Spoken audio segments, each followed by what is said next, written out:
नमस्कार। आज की इस वीडियो में हम गज़ल का स्वरूप और उसके अंग जो है उसके बारे में चर्चा करने वाले हैं। इसके पहले वीडियो में हमने महाकाव्य, उसका स्वरूप, उसके भारतीय तत्व, उसके बाद प्रगीत, प्रगीत के भेद, इनके बारे में चर्चा की थी। और काव्य के भेद जो यूनिट है उसमें से गज़ल और स्वरूप, गज़ल का स्वरूप और अंग, ये उसका तीसरा हिस्सा है। इसे भी देखना ज़रूरी है। गज़ल के बारे में चर्चा करते समय जो है गज़ल के स्वरूप को पहले देखना ज़रूरी है। उसमें हम देख सकते हैं कि गज़ल जो है एक अरबी भाषा का शब्द है, यानी वो अरबी भाषा का शब्द है। गज़ल की उत्पत्ति अरब और ईरान में हुई है। गज़ल की उत्पत्ति जो है अरब और ईरान में हुई है, वह यानी हिंदुस्तान में पहले उसकी उत्पत्ति नहीं हुई, तो अरब और ईरान में उसकी उत्पत्ति हुई। गज़ल अपनी मधुरता, मादकता, ध्वन्यात्मकता, प्रभावात्मकता, इन विशेषताओं के कारण भारत में अत्यंत लोकप्रिय देखी जा सकती है। यानी गज़ल जो है यानी उसमें जो मादकता होती है, उसमें एक ध्वन्यात्मकता होती है, उसमें एक जो संगीतात्मकता होती है, तो और प्रभावात्मकता जो होती है, उसके कारण भारत में अब गज़ल जो है अन्य विधाओं की तुलना में जो है लोकप्रिय होती जा रही है। ठीक है। तो बहुभाषी भारत में सभी भाषाओं में गज़ल की रचना जो है हुई है, यानी बहुत सारी भाषाओं में गज़ल की रचना जो है अब हो चुकी है। गज़ल की उत्पत्ति विषयक धारणा को लेकर विद्वानों में जो है बहुत सारे अंतर जो है देखे जा सकते हैं। लेकिन एक तो पहले से एक प्रचलन रहा है कि गज़ल जो है एक प्रेमाभिव्यक्ति का सशक्त माध्यम रहा है, यानी प्रेम को व्यक्त करने का एक सशक्त माध्यम जो है, जिसको हम गज़ल मानते हैं। यानी प्रेम एक माध्यम है प्रेम को व्यक्त करने का, ऐसे पहले से प्रचलन जो है रहा है, लेकिन अब वैसा नहीं रहा है। आगे हम देखेंगे उसके बारे में। आगे अनेक विद्वानों ने इसको परिभाषित जो है करने का प्रयास जो है किया हुआ हमें दिखाई देता है। और ये इसकी विशेषता एक है कि ये थोड़े ही शब्दों में, कम शब्दों में एक व्यापक अनुभूति जो है देने का काम जो है हमें करती है। यानी अत्यंत कम शब्दों में संक्षिप्तता इसका एक ये महत्वपूर्ण गुण माना जा सकता है कि कम शब्दों में और अत्यंत थोड़े समय में ही जो हमारे भावनाएं हैं जो है दूसरे व्यक्ति तक पहुंचाने का काम जो है गज़ल के माध्यम से अत्यंत सटीक रूप में और अत्यंत प्रभावात्मक रूप से जो है हो सकता है। तो इसी कारण गज़ल जो है अत्यंत महत्वपूर्ण है। अब गज़ल के बारे में बहुत सारी परिभाषाएं जो दी गई, जैसे एक परिभाषा है कि जिस काव्य विधा में प्रेमी और प्रेयसी का वार्तालाप, यानी प्रेमी और प्रेयसी के वार्तालाप को क्या कहा गया है कि गज़ल कहा गया है। तो देखिए कि जिस काव्य विधा में प्रेमी और प्रेयसी का वार्तालाप, जैसे अनुनय, विनय, मिलन, वियोग, जलन, पीड़ा, उपालंब इत्यादि प्रेम दशाओं का उत्कट वर्णन जहाँ पर होता है वहाँ पर वह गज़ल आती है। ठीक है। अनुनय, विनय, मिलन, यानी ये प्रेम की सारी दशाएं है। ठीक है। तो इसमें प्रेमी और प्रेमिका का वार्तालाप जो होता है वह महत्वपूर्ण होता है, ऐसा माना गया है।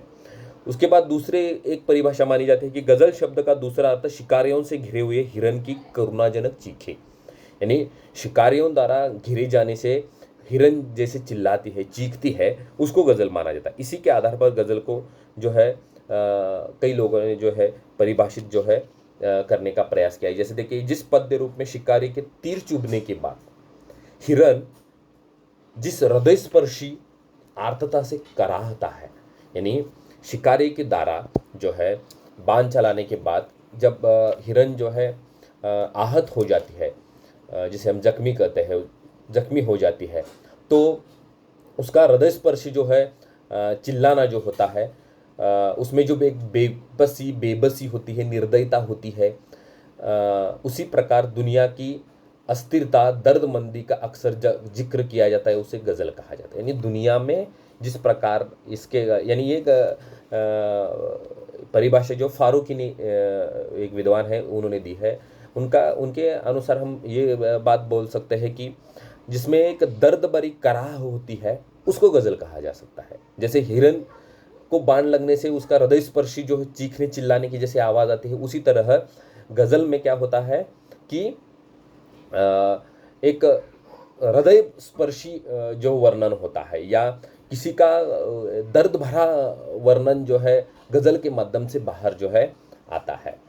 उसके बाद डॉक्टर नरेंद्र वशिष्ठ जी ने एक परिभाषा दी है, गज़ल का मूल क्षेत्र नारी विषयक भावों से संबंधित है, यानी नारी विषयक भावों से उसका संबंध माना जाता है। दरअसल गज़ल गोई का अधिकतर संबंध विरहजन्य व्यथा से रहा है, यानी गज़ल का संबंध ज़्यादातर संयोग से ज़्यादा विरह से, विरह में जो है ज़्यादा रहा है। ठीक है। अतः इसमें हृदय को छू लेने की क्षमता है, उसे ही गज़ल का ऊंचा गुण जो है माना गया है।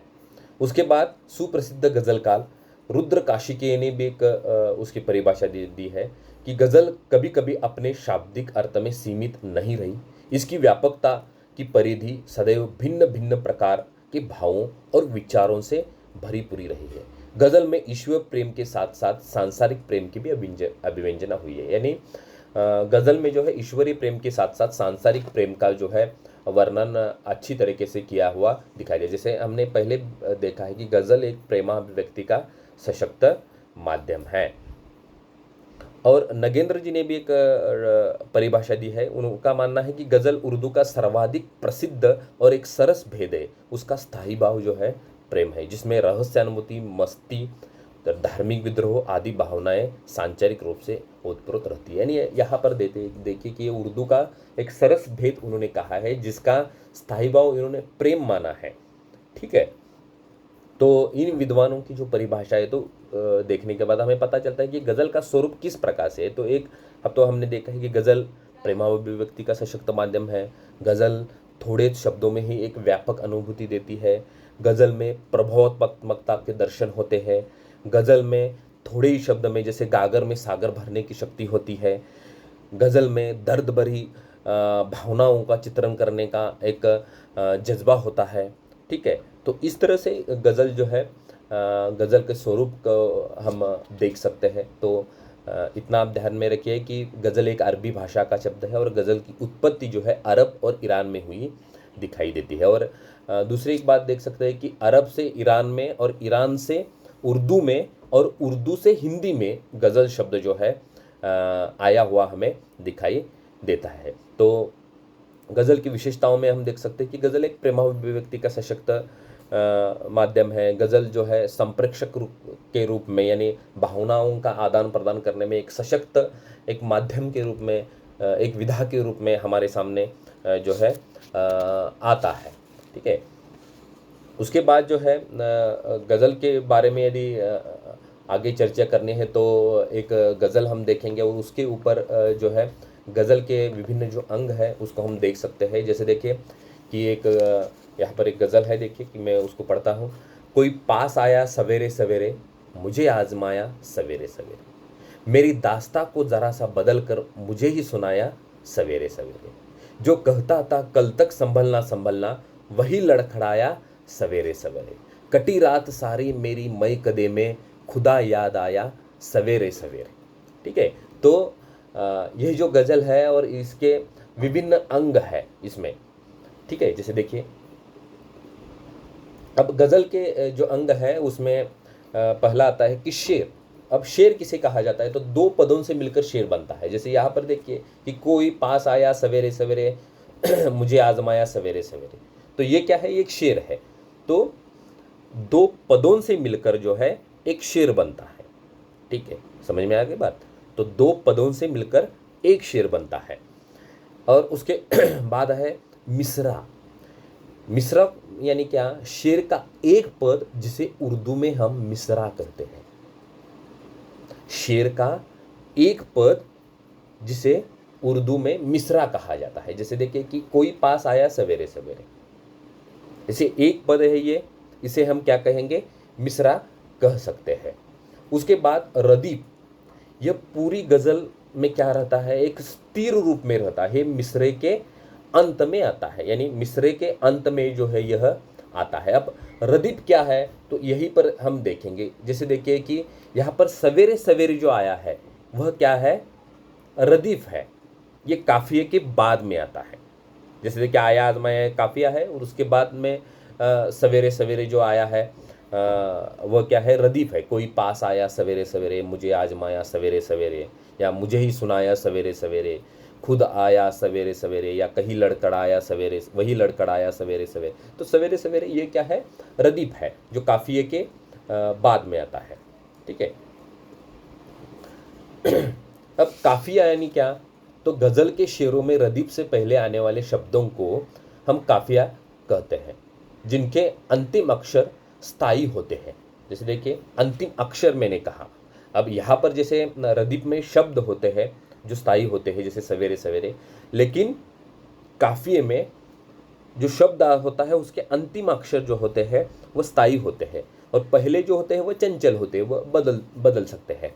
जैसे देखिए कि कोई पास आया सवेरे सवेरे, मुझे आजमाया सवेरे सवेरे। तो सवेरे सवेरे जैसे मैंने पहले बताया आपको कि वो रदीफ है, तो रदीफ के पहले जो है आया और आजमाया जो आया है वह क्या है, काफिया है। उसमें या देखिए आया या, तो ये शब्द है जो है रिपीट हो चुका है। आजमाया या, सुनाया, लड़खड़ाया, फिर से ये आया, तो ये क्या है, काफिया जो है हम उसको कह सकते हैं। जैसे उदाहरण में मैंने दिया भी है, उदाहरण जो है आया, आजमाया।